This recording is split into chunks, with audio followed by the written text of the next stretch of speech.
السلام علیکم ناظرین، ڈاکٹر دانش پروگرام جواب چاہیے کے ساتھ حاضر ہے۔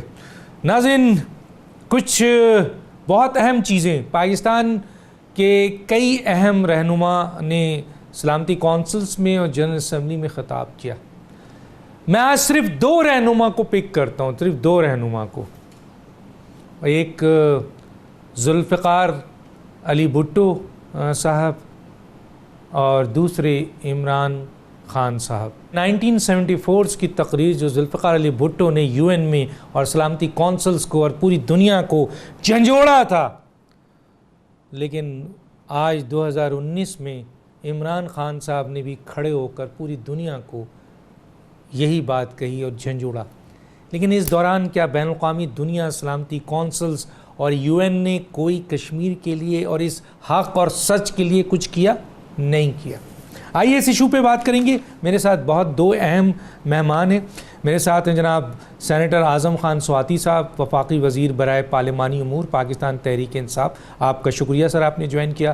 مخدوم سید فیصل صالح حیات صاحب، سابق وفاقی وزیر داخلہ، سابق وفاقی وزیر برائے کشمیر اور شمالی علاقہ جات۔ آپ کشمیر کے بھی وزیر ہیں، بہت اچھی بات ہے اس موقع پہ، آپ کا بھی شکریہ۔ سب سے پہلے آ جاتا ہوں سینیٹر اعظم خان سواتی صاحب کی طرف۔ سینیٹر صاحب، سب سے پہلے تو میں تقریر پہ آؤں گا، سفارتی کوشش اپنی جگہ، اس پہ بھی بات کروں گا، رد عمل اس پہ بھی بات کروں گا۔ کیا کہیں گے سر؟ میں نے ایک تقریر ذوالفقار علی بھٹو صاحب کی دکھائی جس میں انہوں نے ڈو ٹوک سلامتی کونسلز کو، یو این کو چیلنج کیا اور مقدمہ پیش کیا، اسلام کا بھی اور اسلامی سربراہی کانفرنس میں، اور یہاں پیش کیا۔ اور پھر عمران خان صاحب نے کیا کہیں گے؟ ڈاکٹر صاحب، یہ ایک تاریخ ہے، لیکن میں اس وقت گورنمنٹ کالج ایبٹ آباد کا صدر تھا اور اس وقت ضلع ہزارہ تھا، ڈویژن ہزارہ نہیں تھا، ضلع ہزارہ تھا۔ اس وقت بھٹو صاحب کو ہزارے میں داخل کرنا بڑا مشکل کام تھا۔ میں نے اس کو یہ دعوت دی اور کاغان کیفی کے اوپر جو ہے ہم نے سٹیج بنایا اور وہاں طلباء کو اور سارے ایبٹ آباد کے یا مانسہرہ کے بلکہ پورے ڈسٹرکٹ کے لوگ جو ہے وہاں پہ جو ہے ایک بہت بڑا خطاب تھا وہ بھی، اور جس کو جو ہے میں پریزائڈ کر رہا تھا، اس لیے کہ میں وہاں اسٹوڈنٹ یونین کا صدر تھا۔ میں کبھی پیپل پارٹی میں نہیں رہا، کبھی پیپل اسٹوڈنٹ یونین میں نہیں رہا، لیکن میں وہاں گورنمنٹ کالج ایبٹ آباد کا پوسٹ گریجویٹ کالج تھا، ایک ہی کالج تھا، اس کا صدر تھا۔ پھر بھٹو صاحب کو میں نے کراچی کے اندر، میں پھر یہاں سے جو ہے کراچی چلا گیا، اس وقت بھٹو صاحب کی حکومت تھی، اس وقت بھی سنا۔ لیکن آج کے یہ لیجنڈ کو، عمران خان، اس صدی کے لیجنڈ کو، جس پروقار طور پر اس نے کشمیر کا مسئلہ دنیا کے سامنے پیش کیا، اسلامو فوبیا کا مسئلہ جو کوئی اسلامی رہنما پیش نہیں کر سکا تھا، اس نے جس طریقے سے پیش کیا،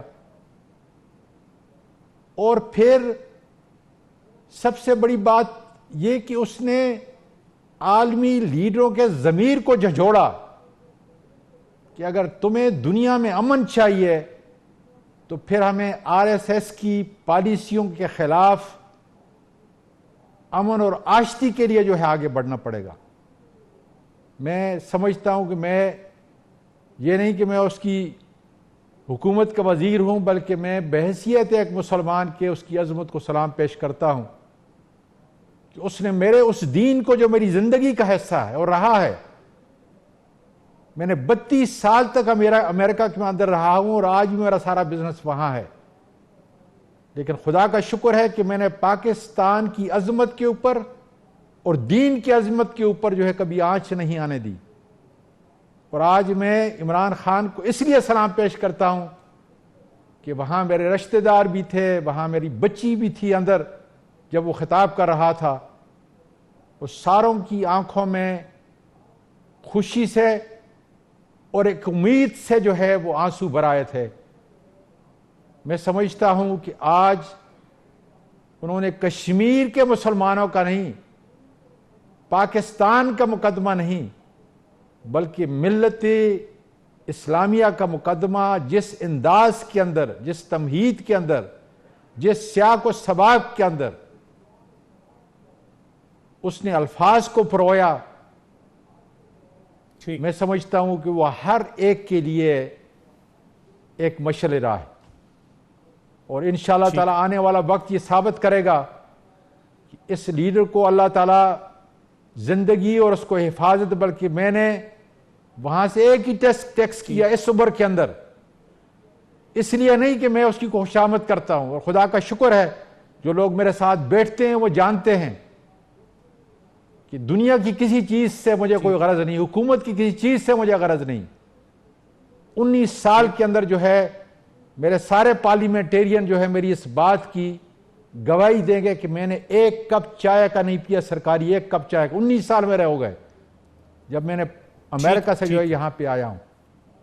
یہ دلالت کیا کرتی ہے؟ یہ نہیں کہ یہ میں اپنا ایک تاثر دینا چاہتا ہوں، یہ دلالت کرتی ہے کہ اللہ نے اگر مجھے عزت دی ہے، اس ملک نے مجھے عزت دی ہے، اس ملک کے لوگوں نے مجھے عزت دی ہے، تو پھر میں نے ان کی آس کو، ان کی امید کو میں نے توڑنا نہیں۔ اور آج مجھے اپنے اس لیڈر کے لیے میں نے ایک لفظ جو ہے لکھا تھا، جو میں آپ کے سامنے پیش کرتا ہوں کہ اللہ تعالیٰ میری زندگی بھی اس کو دے دے کہ یہ میرے ملک کی اور میرے دین کی جو ہے خدمت اس باقی زندگی سے جو ہے یہ آگے بڑھے۔ ٹھیک ہے، بڑی بات ہے، بہت بڑی بات کی اپنے سیکھے مخدوم سید فاضل سوالیات صاحب۔ میں ذرا آپ کی طرف بھی آتا ہوں، ماضی کو یاد کیا سر میں نے، کیا تقریر تھی، کیا ڈیبیٹ کرتے تھے ذوالفقار علی بھٹو صاحب، بہت بڑا اثاثہ پاکستان کے تھے، اور انہوں نے پوری دنیا کو جھنجھوڑا تھا، اور اسلامی سربراہی کانفرنس، ایٹم بم، آپ کے 90,000 قیدی، 5,000 گز مربع غز واپس، مطلب بہت کچھ دیا۔ کیا کہیں گے سر آج کی عمران خان صاحب نے جو تقریر کی ہے؟ یہ تقریر ہر جگہ سراہا جا رہی ہے، بڑی تقریر کی ہے، اور ایک وقت ہم نے ذوالفقار علی بھٹو صاحب کی تقریر سنی تھی اور آج سن رہے ہیں، کیا کہیں گے؟ ڈاکٹر صاحب آپ کا بہت شکریہ۔ آپ نے اپنے پروگرام کے آغاز میں جو کلپس دکھائے ہم سب کو، اپنے ناظرین کو بھی، شہید ذوالفقار علی بھٹو کی ان تقریروں کے حوالے سے، جو کہ ایک تاریخ کا ایک ایسا سنہری حصہ ہیں جن کو نہ صرف پاکستان بلکہ پورے اسلامی دنیا، بلکہ پوری اسلامی دنیا سے جو باہر کی دنیا بھی جو ہے اس میں ہمیشہ وہ ایک یادگار کے طور پہ یاد کیے جاتے رہے ہیں اور جاتے رہیں گے۔ مجھے تھوڑا سا دکھ ضرور ہوا کہ آپ کمپیریزن کس طریقے سے کر رہے ہیں، کیونکہ کمپیریزن کیونکہ مجھے یہ کہنے کی اجازت دیجیے، میری خوش قسمتی رہی ہے، سواتی صاحب نے تو کہا نا کہ یہ انہوں نے ان کو دعوت دی اسٹوڈنٹس یونین میں جب یہ وہاں پہ پڑھتے تھے۔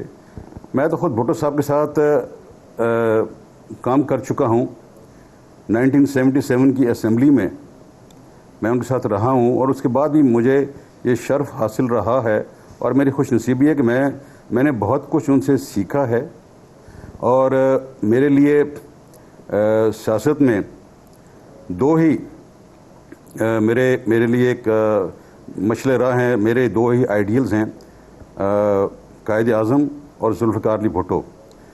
تو اب میں بات بڑھ جائے گی زیادہ، پھر وہ چلی جائے گی مخالفت برائے مخالفت کے حوالے سے۔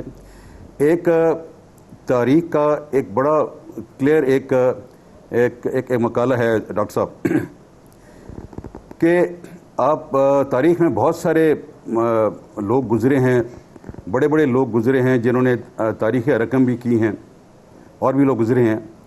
تو جب آپ یہ موازنہ کرنے کی کوشش کریں نا کہ جی کس نے کیا کہا، یہ امپورٹنٹ اتنا نہیں ہوتا کہ کس نے کیا کہا، اصل بات جو دیکھنے والی ہوتی ہے کہ وہ کہنے والا کون ہے، کیونکہ کہنے والے کی اپنی جو ذات ہے، اس کی جو ایک شخصیت ہے، اگر وہ بھاری بھرکم ہوگی تو اس کے الفاظ، اس کا کہا ہوا ایک ایک لفظ اسی طرح بھاری اور بھرکم ہوگا۔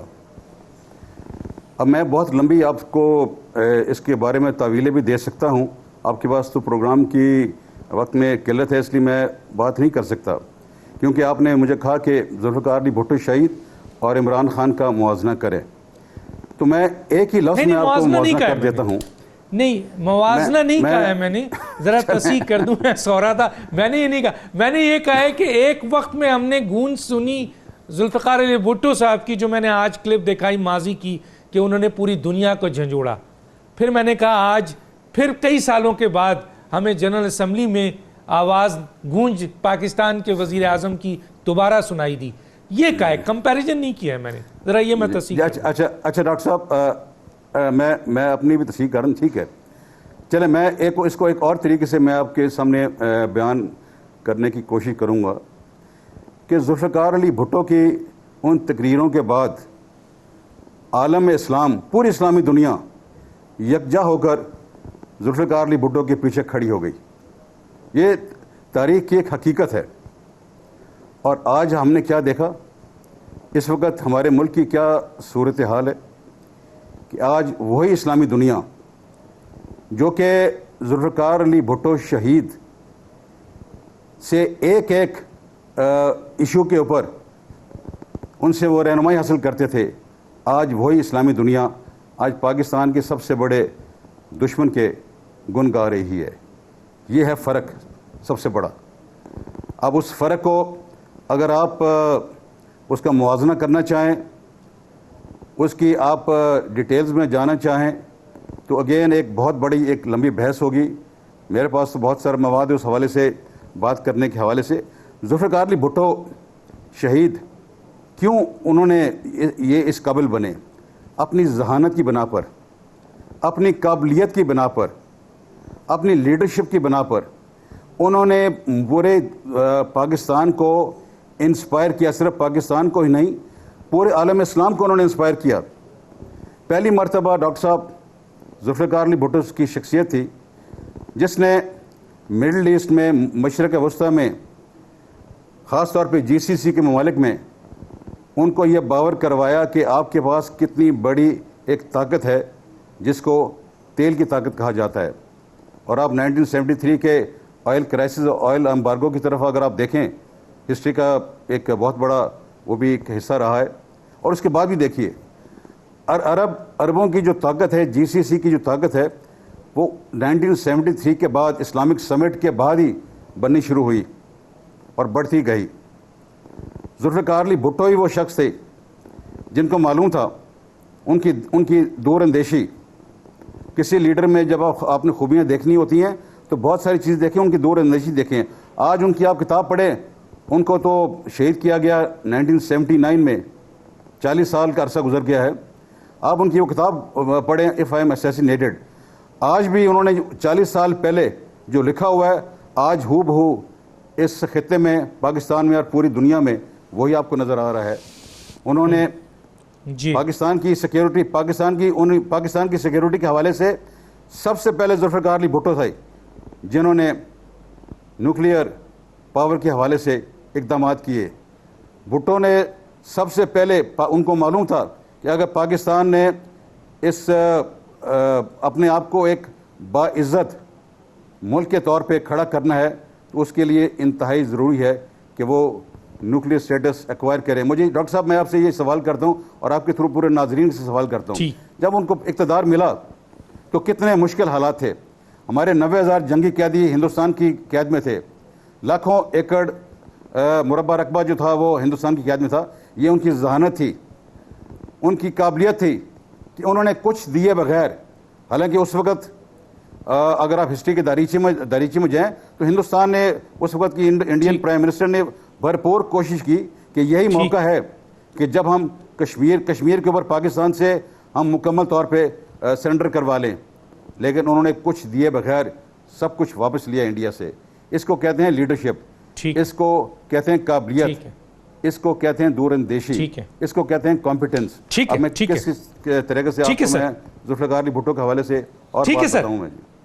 ٹھیک ہے سر، میں ٹھیک ہے سر، لیکن کم از کم آپ آج کے وزیر اعظم کی جو تقریر ہے جنرل اسمبلی میں اس کو تو اپریشیٹ کریں نا سر، کہ انہوں نے بھی بہت بات کی ہے, بہترین بات کی ہے. میں بریک پہ جاؤں گا, پھر میں واپس آ کے اس پہ ضرور آپ سے بات کروں گا. ایک چھوٹا سا بریک, پھر واپس آتے ہیں.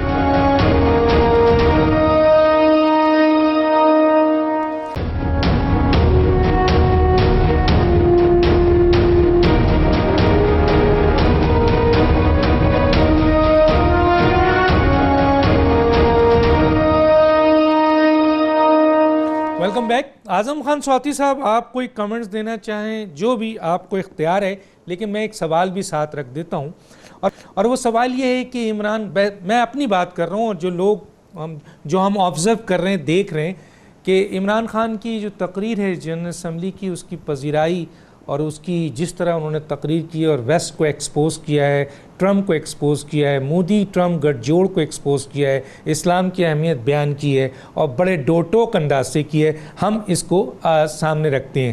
لیکن سر, وزیر اعظم نے تو اپنا رول ادا کیا عمران خان نے, لیکن جو ان کی ٹیم میں ہم نے دیکھا کہ زلفی بخاری جیسے لوگ, علی امین گنڈاپور جیسے لوگ, نعیم الحق جیسے لوگ, ادھر سے آ گئے لنڈن سے انیل مسرت جیسے لوگ, اور جہانگیر جیسے لوگ, چیکو جیسے لوگ, وہ وزیر اعظم کے ایڈوائزر نظر آ رہے تھے, جنہیں نہ پاکستان کی سیاست کا ایک لفظ پتہ ہے, نہ سفارت کا ایک لفظ پتہ ہے, نہ کانسٹیٹیوشن کا ایک لفظ پتہ ہے, نہ انٹرنیشنل بیہیویئر کا پتہ ہے, نہ بین الاقوامی صفحات کا پتہ ہے. آپ جیسے لوگ بہت کچھ جانتے ہیں. صرف شاہ محمود قریشی تھے, حالانکہ پاکستان میں بہت اہم لوگ تھے. بڑی شدید قسم کی سفارتی ناکامی نظر آ رہی ہے, اور فوراً ہی ڈپارچر کے بعد ملیحہ لودھی کو بھی نکال دیا گیا. یہ سر اس کے اوپر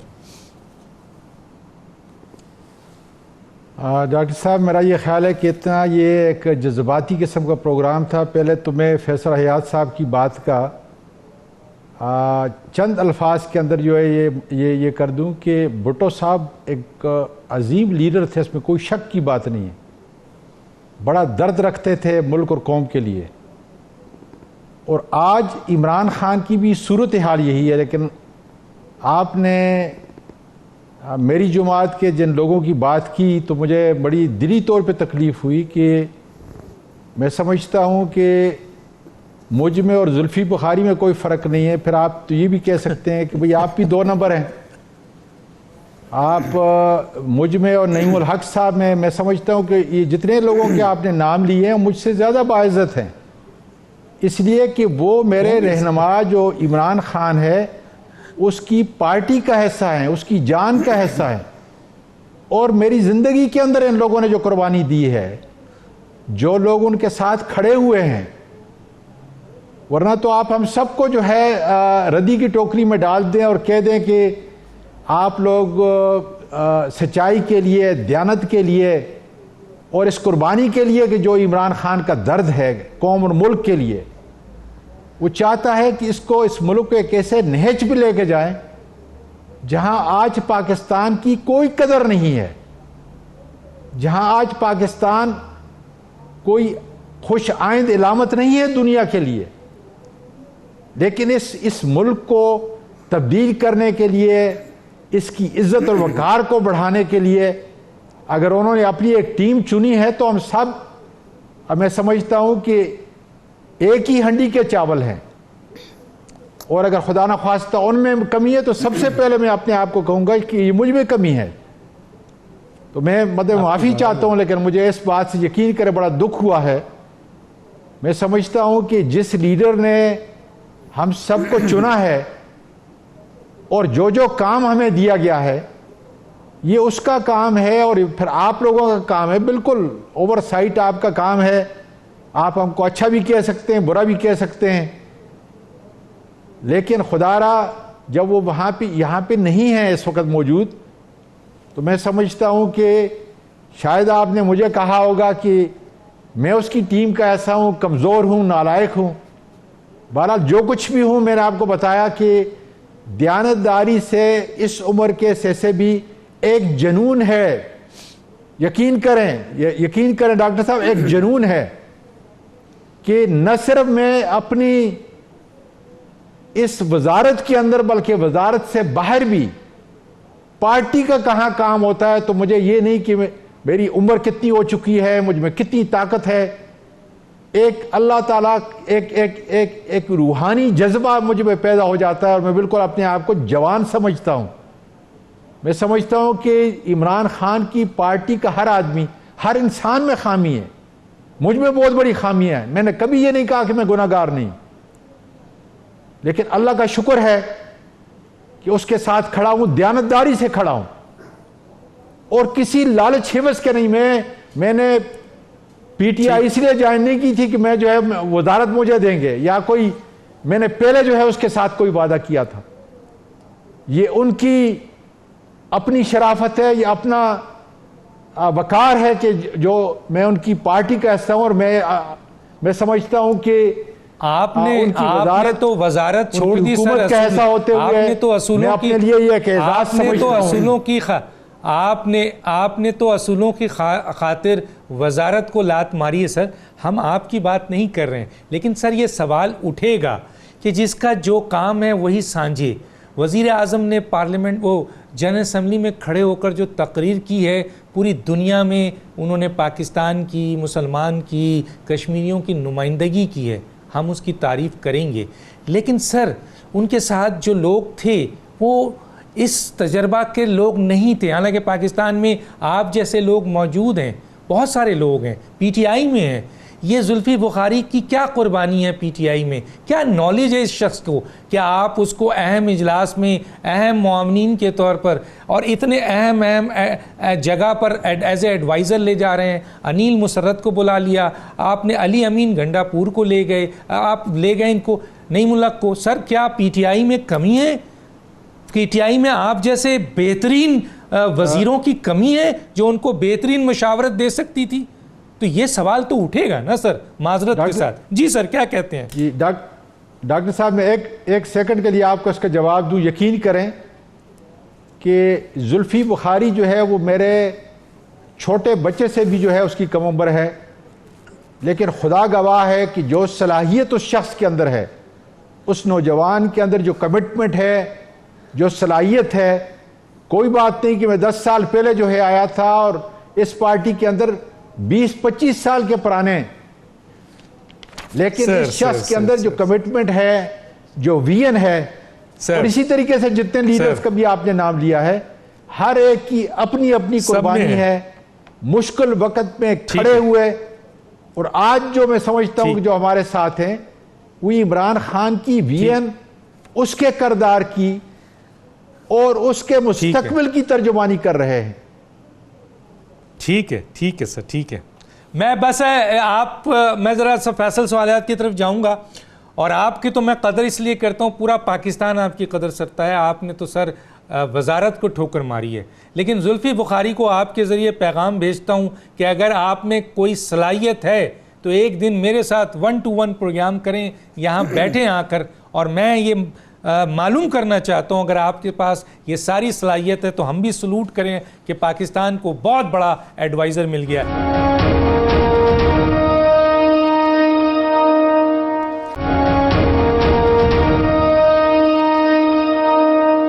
میں آتا ہوں جناب فیصل سوالیات کی طرف. فیصل سوالیات صاحب، یہی سوال آپ کا کہ ذوالفقار علی بھٹو صاحب خود مانتے ہیں، ہماری دنیا مانتی ہے کہ اس جیسا لیڈر پاکستان میں نہ پیدا ہوا ہے نہ پیدا ہوگا. لیکن بہرحال عمران خان صاحب ایک بہت بڑے لیڈر کی صورت میں آئے، انہوں نے تقریر کی ہے. آپ اس کو کیسے لیتے ہیں، آپ کی بات ہے. لیکن ہم دیکھتے ہیں کہ جب ذوالفقار علی بھٹو صاحب موو کرتے تھے تو ان کے ساتھ عزیز احمد جیسے لوگ ہوتے تھے، ان کے ساتھ معراج خالد جیسے لوگ ہوتے تھے، ان کے ساتھ عبدالحفیظ پیرزادہ جیسے لوگ ہوتے تھے، ان کے ساتھ جناب عبدالقیوم خان جیسے لوگ ہوتے تھے، یحییٰ بختیار جیسے لوگ ہوتے تھے، محمد افضل خان جیسے لوگ ہوتے تھے، اور میجر جنرل آپ کے جمال ڈار جیسے لوگ ہوتے تھے. تو ان کی نہ صرف تقریر بہت زبردست ہوتی تھی، ان کی خارجہ پالیسی اور سفارتی حکمت عملی بھی بہت اسٹرانگ ہوتی تھی، جو آپ نے بھی بتایا اور ہم نے دیکھا. اور اس کا ایک بہت بڑا مظاہرہ اسلامی سربراہی کانفرنس میں دیکھا ہم نے. کیا کہیں گے سر؟ ڈاکٹر صاحب، آپ کی بحث کسی اور طرف چل پڑی تھی. ایک بات میں آپ کو اپنے طور پہ واضح طور پہ میں کر دینا چاہتا ہوں، اور میں اس بارے میں میرے جو ویوز ہیں، میرا ایک طویل ایک سیاسی ایک تجربہ اور میرا سفر رہا ہے کہ وزیر اعظم پاکستان یا کوئی بھی کسی ملک کا بھی چیف ایگزیکٹو وزیر اعظم ہو، وہ ڈیبیٹنگ کلب کا چیئرمین نہیں ہوا کرتے. وہ چیف ایگزیکٹو ہوتے ہیں، وہ ملک کے وزیر اعظم ہوتے ہیں، اور ان کے ہاتھ میں ان کے ایک ایک لفظ سے اس ملک کے جس کو وہ ریپرزینٹ کرتے ہیں اس کی قسمتوں کے فیصلے ہوتے ہیں. تو یہ ذہن میں رکھ لیجئے کہ ہم کسی ڈیبیٹنگ کلب کی بات نہیں کر رہے. ہم کوئی یہاں موچی دروازے پہ تقریر کی بات نہیں کر رہے. وزیر اعظم کسی ملک کا، اور میں ابھی یہاں کیونکہ پاکستان کی بات ہو رہی ہے، عمران خان صاحب پاکستان کے وزیر اعظم ہیں. انہوں نے وہاں جا کے پاکستان کے مفادات کو ریپریزنٹ صرف نہیں کرنا بلکہ انشور کرنا ہے. انشور، یہ یاد رکھیے کہ پاکستان کے تمام جو مفادات ہیں، جتنے بھی پاکستان کے انٹرسٹس ہیں، پاکستان کی 22 کروڑ عوام کو کوئی چیز بھی اگر کسی طریقے سے بھی کوئی افیکٹ کرتی ہے تو ان کی ذمہ داری ہے کہ وہ اس کے سامنے سیسہ پلائی ہوئی دیوار کے طور پہ عملی طور پہ کھڑے ہو جائیں اور اس حوالے سے وہ عملی اقدامات کریں، صرف تقریر نہ کریں. اب آپ نے کیونکہ تقریروں کی بات کی، اگر آپ خوش ہوتے ہیں یا میرے یہاں آپ کے جو دوسرے مہمان بیٹھے ہوئے ہیں یہ خوش ہوتے ہیں تو میں بھی کہہ دیتا ہوں کہ بڑی اچھی تقریر تھی، لیکن کیا یہاں پہ انعامات ملنے ہیں؟ یا تو آپ UN جنرل اسمبلی میں ایک مقابلہ رکھ لیں تقریروں کا کہ وہاں 180 لیڈران آتے ہیں، ہر سال تقریریں کرتے ہیں. تو آپ جس طرح ایک ڈیبیٹر ہوتا ہے، میں نے بھی ڈیبیٹنگ کی ہوئی ہے کالج میں، یونیورسٹی میں، تو اس طرح ہوتا ہے آپ پہلا دوسرا تیسرا پرائز رکھ لیں. لیکن اس طرح نہیں ہوا کرتے ڈاکٹر صاحب.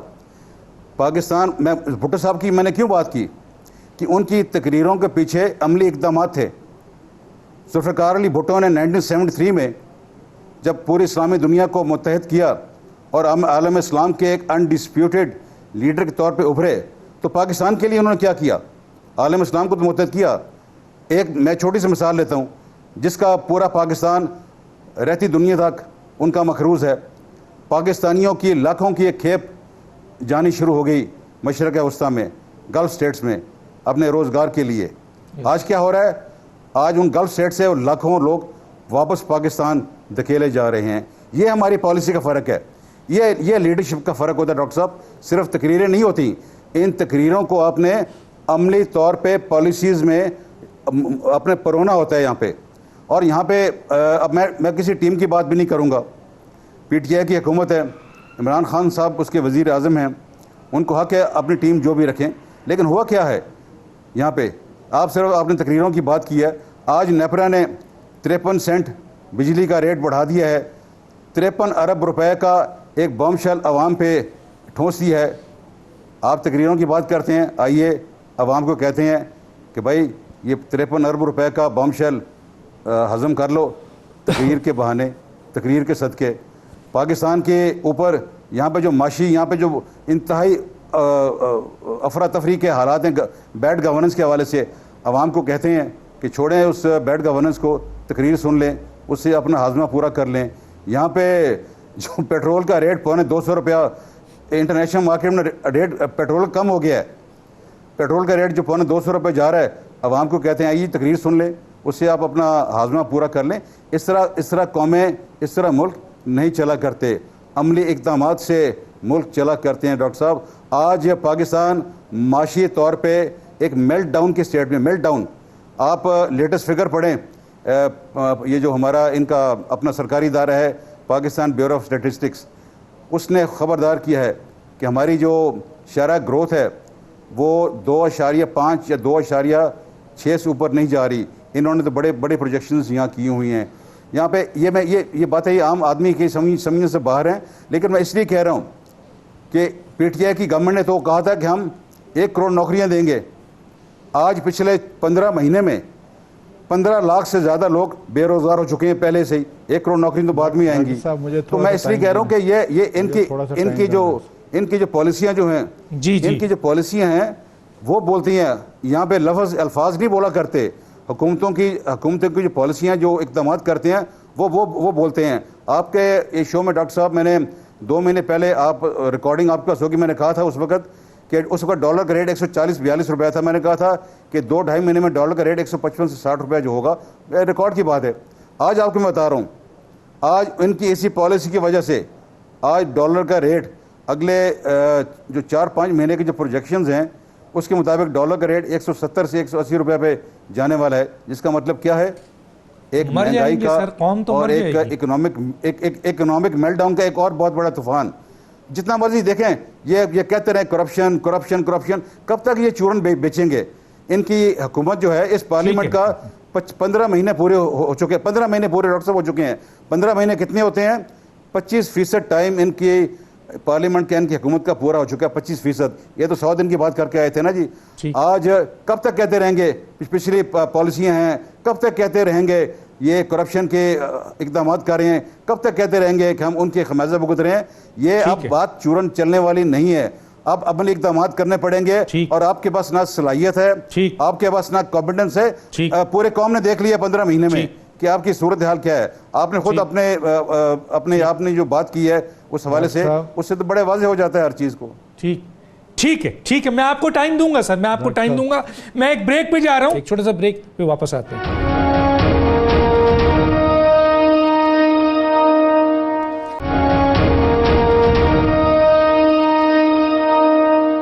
Welcome back. جی اعظم خان سواتی صاحب, آپ کی طرف متوجہ ہوں, کیا کہیں گے سر آپ؟ ڈاکٹر صاحب, بنیادی طور پہ مجھے بڑا دکھ ہو رہا ہے. ایک طرف بھٹو صاحب تھے جو کرپٹ نہیں تھے, اس لیے وہ تاریخ کا حصہ, ہماری زندہ تاریخ کا حصہ ہو کے چلے گئے, اور دوسری طرف اس کی پارٹی جس کی ایک لمبی لسٹ ہے, جس طریقے سے انہوں نے میرے ملک کو لوٹا.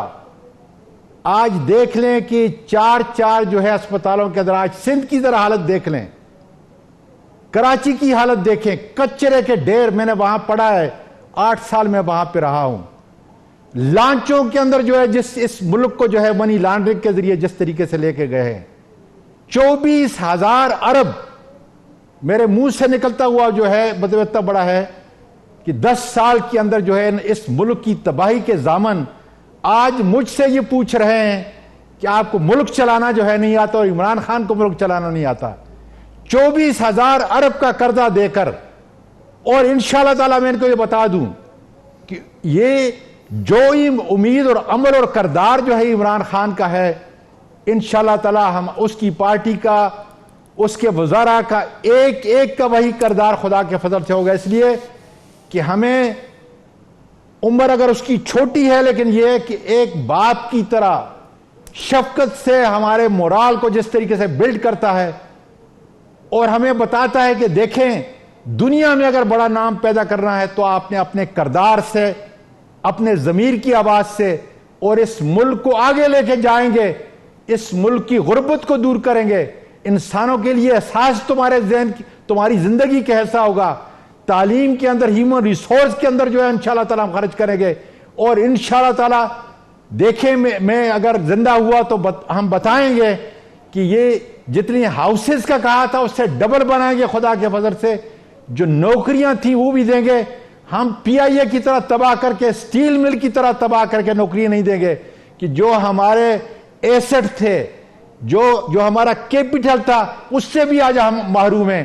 آج پی آئی اے کی حالت جس طریقے سے ہمیں ملا, جس طریقے سے ہمیں قرضوں کے اندر جو ہے ملک ڈبو کے چلے گئے, جس طریقے سے ہمارا یہ کرنٹ اکاؤنٹ کا ڈیفیسٹ تھا, جس گھر کو چلانے کے لیے آپ کے پاس 10 پیسے نہ ہو, 10 پیسے, اور بیکاری کی طرح جو ہے آپ جا کر اپنے گھر کو چلانے کی کوشش کر رہے ہیں, اس ملک کا خدا ہی حافظ ہے. میں کہتا ہوں کہ اس ملک کے اوپر اللہ تعالیٰ کا بہت بڑا فضل ہے, اس لیے کہ یہ 27 رمضان کو بنا ہے, اور اس لیے خدا تعالیٰ نے اس ملک کو بچانے کے لیے ایک نیا لیڈر جس کا نام عمران خان ہے, جو ایک عالمی قد اور کردار اور عمل رکھتا ہے. انشاءاللہ تعالیٰ خدا نے اس ملک کی باغ دوڑ جو ہے اس شخص کے ہاتھ میں دی ہے, اور آپ دیکھیں گے کہ آنے والا وقت انشاءاللہ تعالیٰ اس کو اسلامی دنیا کا لیڈر بھی بنائے گی. اور آج لوگوں نے مان لیا. دیکھیں آج ساری دنیا کے جرائد, جتنے بھی میگزین ہیں, جس آپ لینگویج کو اٹھا کے دیکھیں، وہ خواہ فرینچ ہے، ہسپینک ہے، آپ انگلش ہے، ہندی ہے، آپ جس زبان کے اندر بھی آپ دیکھیں گے آپ کو عمران خان کی قدر، اس کا کردار، اس کا عمل جو ہے ساری دنیا نے یہ کہے اس یقین کے ساتھ کہ ایک نیا ابھرتا ہوا ستارہ ہے جو اس ملک کی نہیں بلکہ ملت اسلامیہ کی انشاءاللہ تعالی باغ ڈور کو سنبھالے گا، مسلمانوں کو جوڑے گا۔ آج اسلام پر سب سے بڑا لمحہ فکریہ کیا ہے؟ وہ یہ ہے کہ آج ہمیں ساری دنیا کے اندر جس ذلت اور رسوائی کے ساتھ جو ہے مسلمانوں کو یاد کیا جا رہا ہے، اسلام کو نہیں مسلمانوں کو یاد کیا جا رہا ہے، وہ سارا ٹیررزم جو وہ خود کرتے تھے آج وہ نشانہ ہمیں بنایا جا رہا ہے، اور ہمیں لمحہ فکریہ وہ یاد دلانے والا جو ہے عمران خان ہے، اور انشاءاللہ تعالی آنے والا وقت اس بات کی گواہی دے گا کہ یہی لیڈر معاشی طور پر پاکستان کو مستحکم کرے گا، پاکستان کو عزت دلائے گا خدا کے فضل سے، اور اس ملک کے اندر نہیں بلکہ عالمی امن کا ضامن خدا کے فضل سے ہوگا۔ آنے والا وقت اس بات کی گواہی دے گا کہ یہی پاکستان کے لیے ایک مسیحا جس صورت کے اندر خدا تعالیٰ نے بھیجا ہے، اور انشاءاللہ تعالیٰ جو ہے یہ قائد ہمارے ملک کو، ہماری معیشت کو، ہماری عزت کو اور ہمارے وقار کو اللہ کے فضل سے آگے لے کے جائے گا۔ فیصل صالحات صاحب 30 سیکنڈ آپ کے پاس ہیں، تھوڑا سا کمنٹ سر، میں اینڈ پہ جاؤں۔ ڈاکٹر صاحب، تقریروں سے اگر اس ملک کی تقدیر نے چینج ہونا ہوتا تو آج یہ پچھلے 15 ماہ میں اس ملک میں دودھ اور شہد کی نہریں رواں دواں ہوتی، لیکن یہاں ہم نے 15 مہینے صرف تقریریں ہی سنی ہیں۔ آپ نے بھی UN کی تقریر کی ہے، یہاں اس کی بات کی ہے۔ خدا را کچھ حوصلہ کچھ ہوش کے ناخن لیں، اپنی ذمہ داریوں کو سمجھیں، آپ کی بہت بڑی ذمہ داری ہیں۔ آپ نے یہاں پہ صرف یہ شعبدہ بازی سے آپ نے کام نہیں لینا، آپ نے 22 کروڑ عوام کے مستقبل کے ساتھ آپ اس طریقے سے نہ کھیلیں، ان کا مستقبل بنائیں۔ ٹھیک ہے سر، کچھ عملی کام کریں، وقت چاہتا ہے سر، وقت ختم ہوا چاہتا ہے۔ ڈاکٹر دانش کو اجازت دیجیے، اللہ حافظ۔